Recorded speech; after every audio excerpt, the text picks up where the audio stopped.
The problem with scientism, not science, but scientism, and how it leads and the issues with the 4% rule. We're going to talk about it. So I'm reading this book right here, which is very interesting, and it's an older textbook from published in 2000, Essentials of Functional Foods, and I'm just reading the first chapter right now. I love this stuff. I'm very interested. And I look, man, my curiosity abounds about why we have a problem with obesity, asthma, allergies. It has got, look, I don't know. No one knows. There is something wrong, though, in our health in a society. It has to do something with the food. It has to do something with the medications we're taking, with the air we breathe. I don't know. But at the end of the day, I said, well, let's find something. This is dated and published in 2000. I think it was 2000. Let me just double check here. I thought it was. Yeah, 2000. And the very first chapter, I'm like, oh, man, this is, it's 20 years ago. And it reminded me of this book right here, which is Sherwin Nuland, Germs, Childbed Fever, and the Strange Story of Ignaz Semmelweis, The Doctor's Plague, which I want to read to you a little bit. Now, this does have something to do with the 4% rule. Hang in there. I'm going to share with you here in just a second. It has something to do with the 4% rule. And then it has something to do with something else as well. We now have a study, if I can find it. My wife sent it to me earlier today, about wearing a neck gaiter may be worse than no mask at all, a study finds. Science is forever changing. There are some things that we can, hang our hat on. Gravity. All right, we know gravity. We know the sun, the earth revolves around the sun. And I don't know that specifically. I don't. I cannot prove to you that the earth revolves around the sun. I cannot prove to you that gravity works. I just know if I drop something, it will fall to the ground. Thus, I assume that gravity has been quite proven. I assume the earth revolves around the sun. Simply because I assume the earth is round. All these, it seems pretty common sense to me. Could you prove otherwise? I guess, but why bother? I'm not going down that road. Because the earth revolving around the sun, the earth being flat, look, you can prove it all day long. The man on the moon, that just bores me. It has nothing to do with the functioning society of anything. So there are some things I'm willing to say I trust, even though I can't prove it, if that makes sense. There are other things, though, as we can see, the science is changing right in front of our very eyes. So to stick to previous science is now becoming scientism, not science. And I'll share with you the story of Ignaz Semmelweis. All right. And this is page 76. The country was a restless land. Hungary was part of the vast Austrian Empire, a polyglot agglomeration of peoples whose major groups are Germans, Poles, blah, blah, blah. The entire assortment of nationalities was under the domination of the Habsburg emperors ruling from Vienna through the repressive influence of the first minister, Prince Clemens von Metternich. Fearful of the rising rule of cultural nationalism and accompanying stirrings of political agitation, Metternich established policies designed to quash attempts at liberal reform and expressions of autonomy. His strategies of forcing Germanic culture on the various countries and playing off one national cluster against the other were particularly troublesome in Hungary, whose lesser ethnic groups were seething under the dominant Magyars. To the leaders of the empire, Hungary was a backward province, requiring an example of Austria to lead it forward to modernity. But its discontent was rife in Austria as well, particularly among the students of the University of Vienna. Though Hungarians formed the largest group of foreigners, much of the rest of the student body also came from the various lands of the empire. Not only they, but the Austrian students and younger faculty members as well chafed under the stifling control of government ministries and conservative older professors. Sounds pretty interesting, huh? By the eve of the uprisings of 1848, the university, and most particularly its medical school, had become a hotbed of revolutionary activity in both the political and educational sense. Writing some 30 years later, the great German surgeon Theodor Billroth, the author of the most comprehensive study of medical education until that time undertaken in Europe, the medical sciences in the German universities in 1876, would describe the older faculty at the University of Vienna as a generation that had been reared in an intellectual straitjacket with dark spectacles before their eyes and cotton wool in their ear. The young people turned somersaults in the grass, and the old men whose bodies have been hindered in their natural development by the lifelong burden of state supervision, felt the world tumbling about their ears and believed that the end of things was at hand. Interesting. Those are the heady days, where on March 12, 1848, the students and some of the younger faculty made the revolutionary demands. It was under the slogan of something in German, freedom of teaching, freedom of learning, he makes a reference to 1960s. Okay. All right, so let's keep going now. Obstetrics did not occupy an elevated position in the academic hierarchy of mid-19th century European medicine. Though chairs in the discipline had been established at all the major universities, the subject remained an elective course for most students. The great majority of deliveries, of birthings, were being performed by midwives, especially the many done outside the hospitals, because that's what Semmelweis, you got to read the book.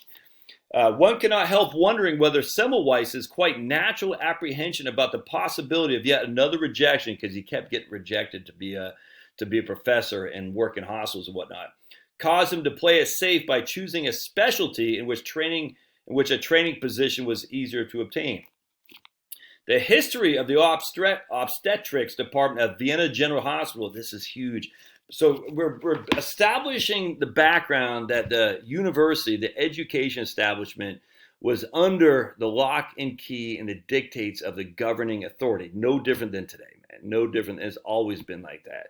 They get their funding from the government and they do the government's bidding. No different really than the Catholic Church throughout history, other than Poland and a few other outposts. But basically they get the funding from the church and they do the church from the government. They do the government's bidding. The church, the education sector, that's all there is to it. We're going to go into this even deeper, and when we look at the essentials of functional foods.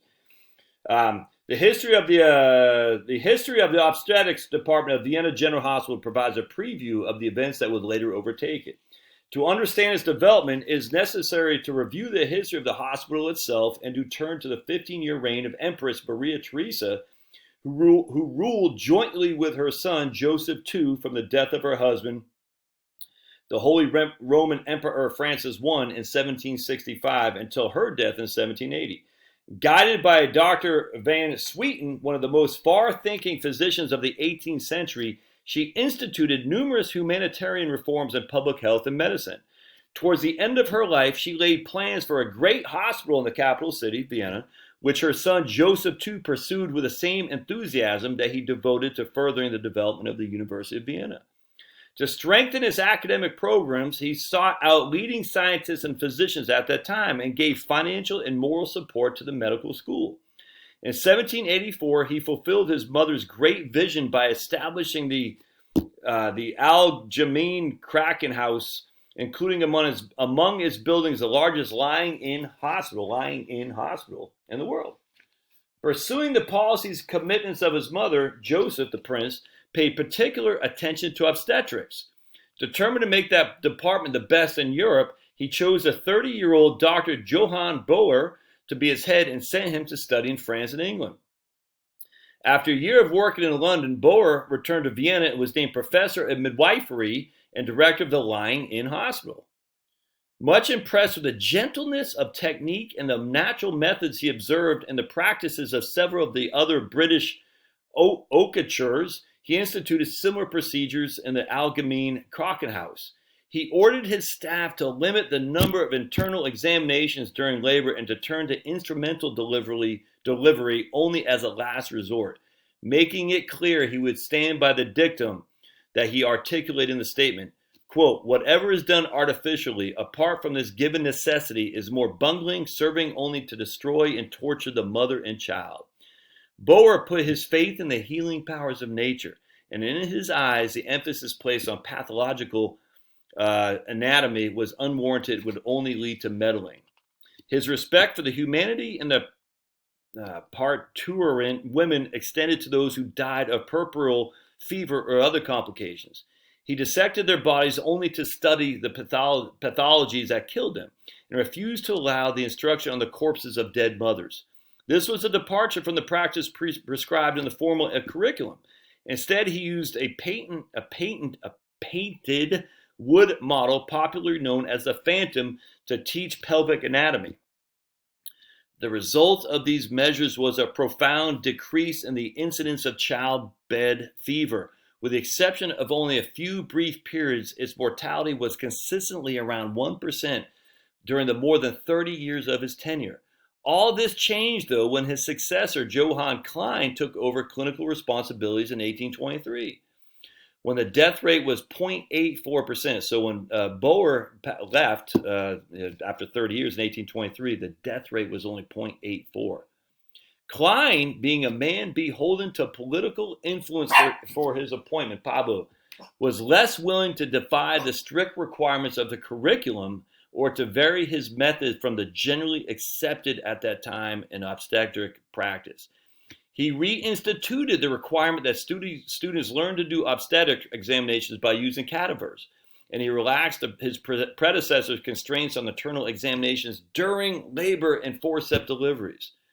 There were plenty of cadavers to work on. Government regulations required that an autopsy be done on every patient who died while hospitalized. Actually, the practice of performing autopsies, I can't pronounce it when I'm reading it, on women who died in lying in hospitals was the rule in virtually all the European institutions, with the exception of those in Great Britain and Ireland. Following Klein's ascension, the mortality rate immediately rose to 7.45% from 0.84. With periodic fluctuations, it would remain at that level as long as he was in charge. Listen to this. A second maternity division was established under his control, Klein's control in 1834, being used solely for the training of midwives after 1839. Though its mortality figures are always about a third of the first division. So we got two divisions. One to train the midwives, the second division, and one to train the other doctors using the prescribed and the current standard operating procedure, the first division. Though its mortality figures are always about a third of the first division, where only medical students and obstetricians practice, no lessons seem to be learned by the director. So he's looking at these two divisions. One is a third of the death rate of the first. The second division is a third of the death rate of the first. Why? This was a man who epitomized, he continued, Klein, to insist that deaths were due to epidemic influences. This was a man who epitomized these professors who had been reared in an intellectual straitjacket with dark spectacles before their eyes and cottonwool in their ears. It was in Klein's interest to remain that way. The Austrian Empire, hold on just a second. The Austrian Empire, being then dominated by Metternich's personality and policies, control of major faculty positions in the university was in the hands of government ministers, who made sure that their appointees hewed to the official line in all things. Sound familiar? Policies were conservative, opposition was stifled, and every professor knew that maintaining his post was contingent on maintaining the status quo. Johann Klein was the staunchest of the old guard and a good friend of the politicians and the health ministry. When Ignaz Semmelweis, our hero, applied to be his assistant, the 56-year-old chief had been director for more than 2 decades and become increasingly resistant to any thought of change. In his treatment of patients and his methods of ruling over his staff, he was the sort of man that his predecessor, Bohr, would have dismissed as an incompetent and autocratic. All right, so keep checking. We're going to fast forward a little bit, and we're going to read what Semmelweis observed. This is from Semmelweis. Semmelweis had ample opportunity to observe the manifestations during his first brief term as an assistant. So now he's watching the two divisions, the first and the second, and this is what he writes. That they were afraid of the first division was abundant evidence. He's talking about the women coming in to have births. Many heart-rending scenes occurred when patients found out that they had entered the first division by mistake. They knelt down, wrung their hands, and begged that they might be discharged. Lying in patients were uncountable pulse, meteoric abdomen, the rapid onset of distension, and dry tongue only a few hours before their death, would protest that were really quite well in order to avoid medical treatment. for they believed that the doctor's interference was always the precursor to death. Those who espoused such theories clung to them despite the obvious fact that the dread was the result of the prevalence of the disease, not the other way around. Equally fanciful notions were bandied about in the hospital. But the silliest of them must surely have been the conviction by some that the mere presence of male accoucheurs wounded the modesty of parturient mothers, leading to the pathological changes that took their lives. This fantasy was meant to explain the much higher incidence of disease in the first division. It could not account for the fact that the male obstetricians almost universally attended mothers of the upper classes of society at their home deliveries, where cases of perpetual fever were rare. Of course, such women could hardly be thought as less modest. Anyway, let's read this again. That they were afraid of the first division, that there was abundant evidence. Many heart-rending scenes occurred when patients found out they had entered the first division by mistake. They knelt down, wrung their hands, and begged that they might be discharged. Only a few hours before their death, they would say they were quite fine. They were physically okay. But if they went to the left as opposed to the right, they had an 800% chance more of dying than the people who went to the right. Because of the politics. All right, so let's read a little bit from this. So again, this is just the first chapter of the Essentials of Functional Foods. I find this to be, now this is from Barbara Sheeman. I don't know how to pronounce her name. Barbara Schneeman. Now this will, I'm going to conclude how this plays with 4% rule. Hold on, let me just find out what I want to. All right, so Barbara writes, and I don't know who this lady is. Let's see if she has a background of her. I'm not sure who she is, but anyway. All right, midway through the 20th century, the emphasis on the diet, nutrition, and health began to change. In preparing the Surgeon General's report, Dr. C. Everett Koop captured the essence of the shift that began in the U.S. when he noted that nutrient deficiency diseases were no longer major public health problems. Rather, the report noted, overconsumption of certain dietary components is now a major concern for Americans. So let me just back up a little bit. The enrichment of flour originated as a government program to correct nutrient deficiency problems. Perhaps one of the first modern attempts of designing a food for functional purposes related to a nutritional outcome. The incidence of pellagra, a significant public health problem in the southern United States, was virtually eliminated once the enrichment of flour began. So that's where C. Everett Koop is saying, hey, look, we don't have to worry about enriching foods anymore. Now we got to worry about that certain dietary components is a major concern now for Americans, and overconsumption. While many food factors are involved, chief among them was a disproportionate consumption of foods high in fats, often at the expense of foods high in complex carbohydrates and fiber, such as vegetables, fruits, and whole grain products. All right. Consumption of diets high in dietary fiber have been associated with a lower risk of gastrointestinal disease, including large bowel cancer and cardiovascular disease. These studies have revealed that viscous polysaccharides, low density lipoprotein, LDL, interesting, huh? The studies have revealed that if you consume diets high in fiber and lower in fats, you will lower your LDLs and total plasma cholesterol via effects on bile acid turnover with lipid absorption. With respect to large bowel function, dietary fiber is the primary substrate for the microorganisms in the large bowel and the main dietary component that increases stool bulk. These data illustrates physiological responses due to consumption of fiber, reduction of plasma, and LDL cholesterol, slowing the rate of lipid and carbohydrate absorption, increase in stool bulk, and the production of short-chain fatty acids in the large intestines. All right. However, prevention of disease such as cardiovascular disease or colon cancer is associated with a dietary pattern that is high in plant foods that provide fiber, but also features other compounds that have a composition that may influence health: antioxidants, low fat levels, high monosaturated fatty acid levels. All right, so let's get again a specific physiological function such as reducing the rate of oxidative change to LDL particles or DNA can be demonstrated by these compounds and may be one of the many factors that are associated with reduced risk of cardiovascular disease and cancer when diets high in plant foods are consumed. Now, I'm going to skip forward a little bit because there's something that's incredibly interesting for me here. For example, so another concept in development of functional foods has been the recognition of new functions known for essential nutrients. For example, folic acid has been associated with a lower risk for neural tube defects with a lower risk of heart disease. Carotenoids have been associated with a lower risk of cancer, and vitamin E has been associated with a reduced risk of cardiovascular disease. These associations have typically been based on consumption of the vitamin at levels well above the amount needed to prevent classic deficiency. So basically saying, yeah, you got to take more than what you're getting in foods is essentially what they're saying.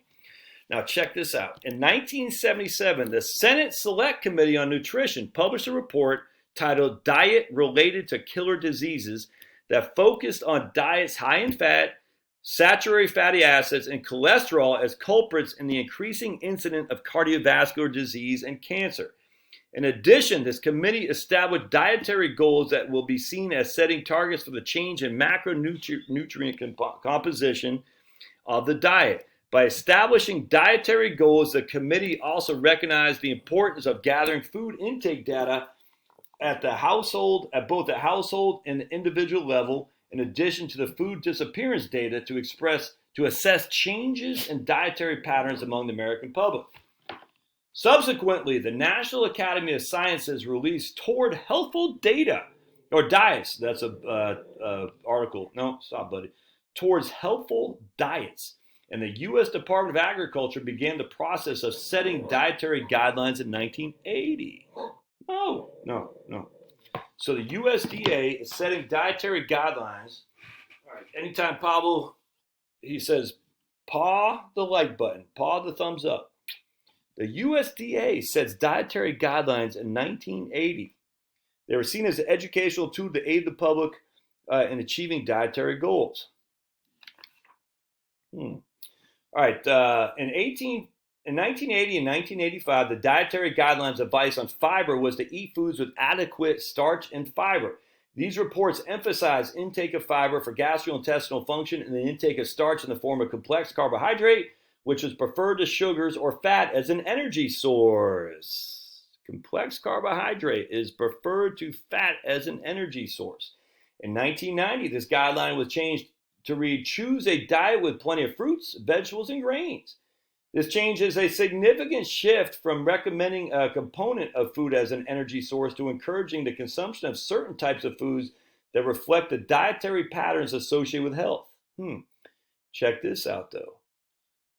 While the food-based guidelines was emphasized, the focus in the 1990 report was still on starch, complex carbohydrates, and fiber.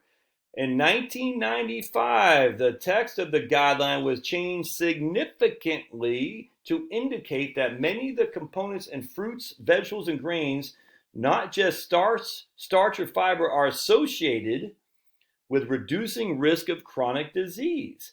The 1995 guidelines highlight plant foods as a source. Remember, 1995 and highlighting the plant foods as a source.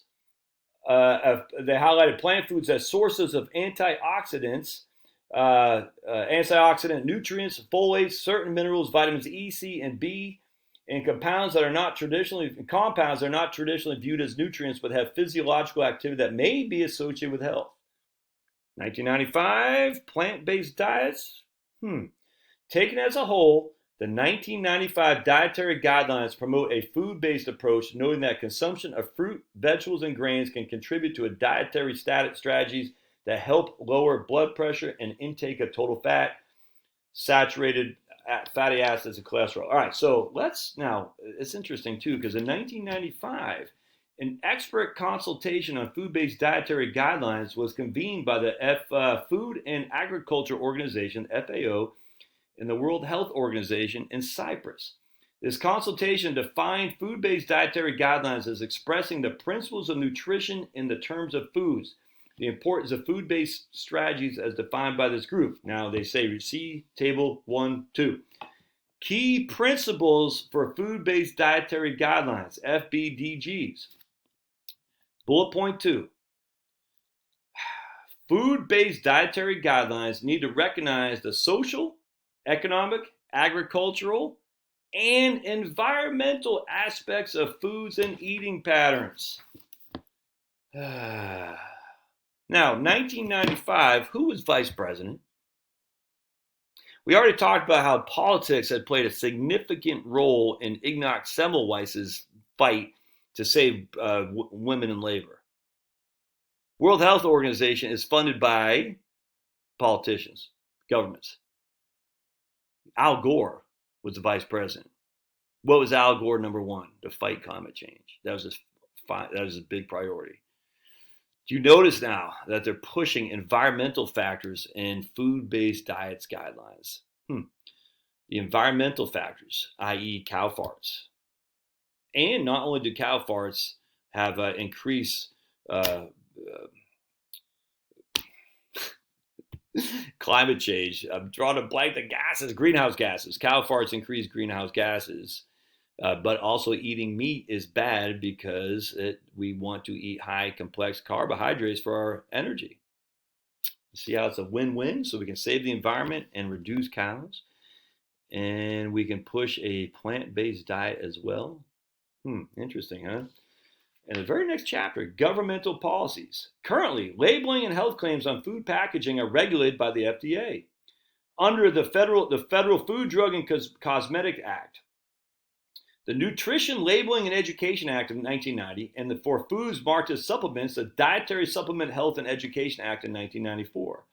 The original legislation approved several health claims. These related to calcium and osteoporosis, fat and cancer, saturated fat and cholesterol, and coronary heart disease, fiber containing grain, fruits, vegetables, and cancer. Fruits, just read the whole thing. The claims allowed under the NLEA, the Nutrition Labeling and Education Act of 1990.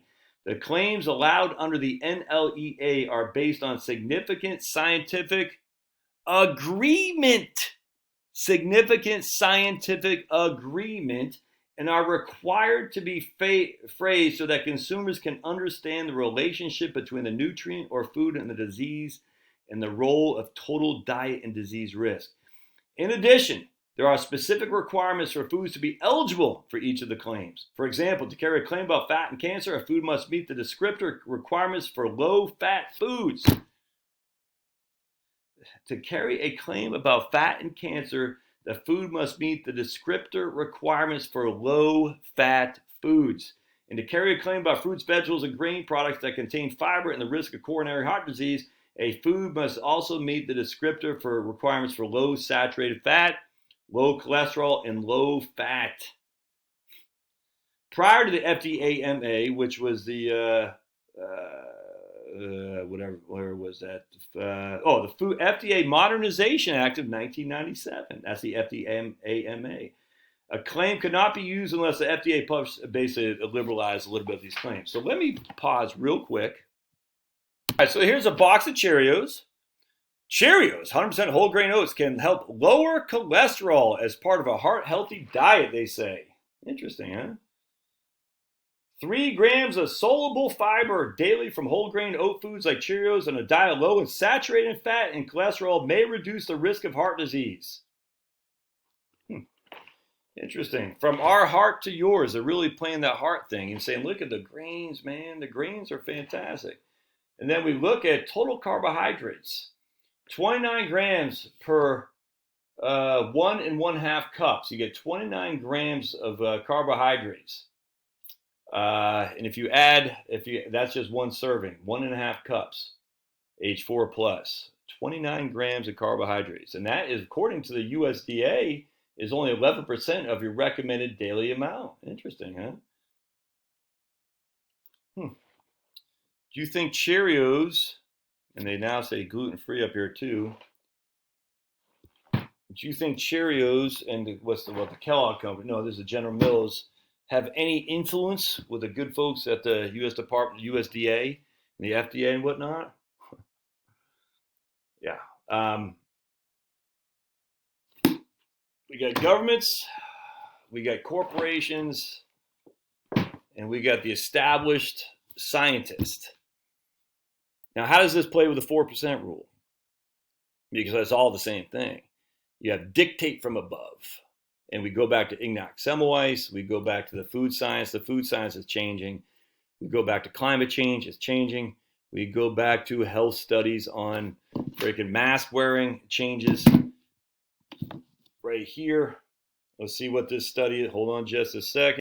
Try using a net. Oh, wait, here we go. So basically, net gaiters, typically worn by snow enthusiasts for warm and by outdoorsmen to keep dust and debris out, have been endorsed by some groups as suitable to wear amid the commie virus. Try using a net gaiter, a piece of material tied in a loop made of stretchy synthetic fabric. Fold it multiple times if the material is thin. It says WebMD, and that's, again, a net gaiter right there. So you're basically pulling it up like this, all right? So that's WebMD. But a new study says, no. A group of researchers from Duke University recently conducted a study on the effectiveness of masks, ranging from hospital-grade N95 respirators to simple bandanas. Of the 14 masks and other coverings tested, the study found that some easily accessible cotton cloth masks are about as effective as standard surgical masks, while popular alternatives such as net gaiters made of thin, stretching material may actually be worse than not wearing a mask at all. And that is actually reported by the Washington Post. The test was simple. Research used a laser-like device, a cardboard box, and a cell phone camera to capture individual particles released from a person's mouth when they speak. Again, the simple test freaking ticked me off because that's just nuts. All right, because how big are the molecules of commie virus? I don't know. All right. So let's wrap this up. Science is forever evolving. That's what makes scientism such a problem in our society. The science says, and then the science. But the problem is you have people whose whole reason to exist, going back to Ignaz Semmelweis, you got to read this book, man. You got to read this book. People whose whole reason to exist is the advocation or being an advocate for a certain thought process, a certain policy. The Laffer curve attacks it, for instance. You know, for us Ronald Reaganites, the Laffer curve absolutely made sense. Well, those days are gone, man. Those days are gone. The Laffer curve is a big fat nothing burger anymore because it worked magically. But now we got to change tack because the Laffer curve is no big deal. But yet a lot of dyed-in-the-wool Republicans cannot let go. Nutrition science has changed. It's changed so dramatically. There's tons of effort analysis that says LDLs is just not a big deal anymore. Now, I am not a scientist, but I do observe the science that's out there, and it's enough to say, maybe the previous science has adjusted. Wow, imagine that. The science from Ignaz Semmelweis, his days, changed dramatically, so we have a hell of a lot less infant mortality because people are not delivering babies when their hands are not washed by working on cadavers of previous women who died. And spreading the disease and germs to healthy women who go in the first division, healthy as an ox, and come out dead. The 4% rule is antiquated. It is antiquated. And I got a guy on here all the time who goes, I'll follow the 4% rule. I'm sitting there thinking, dude, I don't understand it. It was just written in 1994 when intermediate term interest rates are 5 and 5.5%. To sit there and use the 4% rule is freaking not to follow the current, you can't say science, but the current methodologies and how you got there. You've got to have an open-minded to change, man. You cannot sit there and say this was established in 1994, thus in 2020, it's still relevant. It is absolutely not. Why can't people, it frustrates me to no end. The science, Josh. The science changes because new stuff comes out there. And you're not following science, you're following scientism. And Eisenhower warned us about this. And Eisenhower's own heart attack was what led to the scientism of health where we're at today, which is starting to slowly change as the old, I hate to say it, but was it Richard Feynman who said that, I think. I got books on Richard up there, who said, unfortunately, got to wait for the old guard to die off before the new guard can come. But the new guard, just like the old boss, just like the WHO, meet the new boss, same as the old boss. The old boss goes, because the new boss says, we got to focus on different. Then the new boss becomes the old boss, and then they go, and everything is led, though, from the point is all based on government funding. And as long as it's based on government funding, the government always has an agenda. Al Gore becomes climate change #1 guy. He's got the purse strings. Everyone's going to fall into suit. Al Gore says to Cyprus, World Health Organization, on their food basic dietary guidelines, we've got to make sure environmental issues are viewed and looked at. And it frustrates me, man. Scientism is not a good thing. Science is a wonderful thing. Scientism is not. And it just even goes back to stuff as simple as a 4% rule. Man, I hope you can open your brain, open your mind, say, maybe things do change. Maybe I have to change accordingly. I know I have. I used to be a tried and true, oh no, we can't have raise taxes, or we got to keep reducing taxes. Because when Reagan reduced taxes in 1982, the revenue to the government went up. Yeah, but dudes, that was because the Laffer curve worked. It doesn't work anymore. It doesn't work because the tax rates are so low, very few people actually pay income tax. Kind of like the stimulus. If you want to stimulate, that's why the payroll tax is the best stimulus there is, because you're rewarding people who actually work. And you're saying, I don't agree with it necessarily, but you're rewarding people who actually have labor, which is a good thing. You want to incentivize those people to consume. You don't want to incentivize people sitting on their butts playing Nintendo. I don't even know what they play. Minecraft all day long, pick their nose. All right, well, I guess it's gone long enough. I'd love to hear your comments. I'll put links in the show notes. And look, I am not indicting this book at all. I'm just saying science changes, man. Science changes. That's actually why you need books too, by the way, as opposed to just Kindle devices and all that. Because I don't know if actually on Kindle, do you actually own it? If they change the, oh, hey, buddy. If they change the words, can it change with? I don't know how that works. I mean, I publish Kindle books all the time. If I change it, will it change for you? I don't know. But books actually, I think, stand the test of time because it says what the prevailing thought process was at that time. It's like a step back in time. It's so significantly historically relevant to make it absolutely essential to get books and to keep them under lock and key. All right. Well, anyway, I love to hear your comments. We'll see you